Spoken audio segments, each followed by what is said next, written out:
តើដែកមួយដុំអាចធ្វើជាដែកគោលបានប៉ុន្មានដើមទៅនេះជាសុភាសិតមួយដែលមានន័យថាមនុស្សយើងត្រូវចេះប្រមាណខ្លួនកុំមានមហិច្ឆតាខ្លាំងពេក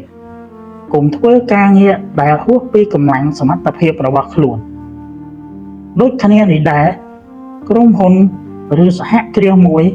នឹងអភិវឌ្ឍទៅលើមូលដ្ឋានដែលមានស្រាប់ក៏កុំធ្វើឲ្យហួសព្រំដែនដែលមាត្រដ្ឋានអាចទទួលយកបាននៅពេលដែលមូលដ្ឋានរឹងមាំនិងមានកម្លាំងមាំមួនទើបអាចរីកចម្រើនបានល្អវាដូចគ្នានឹងដើមឈើដែរកាលបើឫសរបស់វារឹងមាំវានឹងលូតលាស់និងបែកមែកសាខាល្អក្នុងវិស័យធុរកិច្ចមានគំរូនៃការបរាជ័យដោយសារតែមិនចេះប្រមាណខ្លួនឲ្យឃើញជាញឹកញាប់ដូចនឹងសុភាសិតដែលថាហូបអាហារបួសត្រឹមតែ3ថ្ងៃសោះគិតចង់ឡើងឋានសួគ៌ទៅហើយ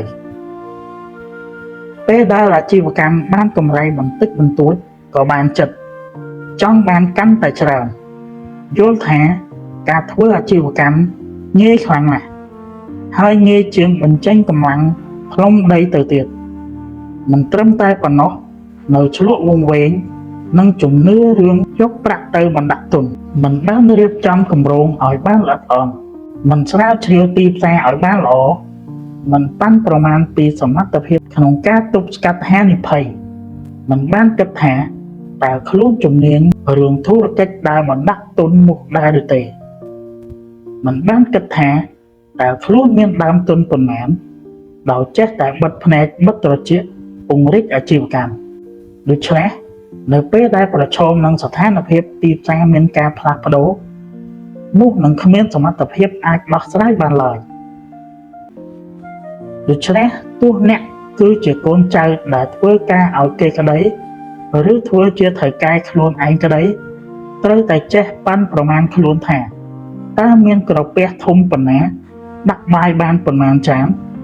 ហូបតែល្មមគ្រប់គ្រាន់បានហើយបើគ្មានសមត្ថភាពគ្រប់គ្រាន់និងកម្លាំងមិនគ្រប់គ្រាន់ទេទោះបីមានឱកាសល្អជាងនេះក៏ដោយចូលទុកឲ្យអ្នកដែលមានសមត្ថភាពគ្រប់គ្រងធ្វើមុនចុះដោយរងចាំរហូតដល់អ្នកមានសមត្ថភាពគ្រប់គ្រាន់សឹមធ្វើវា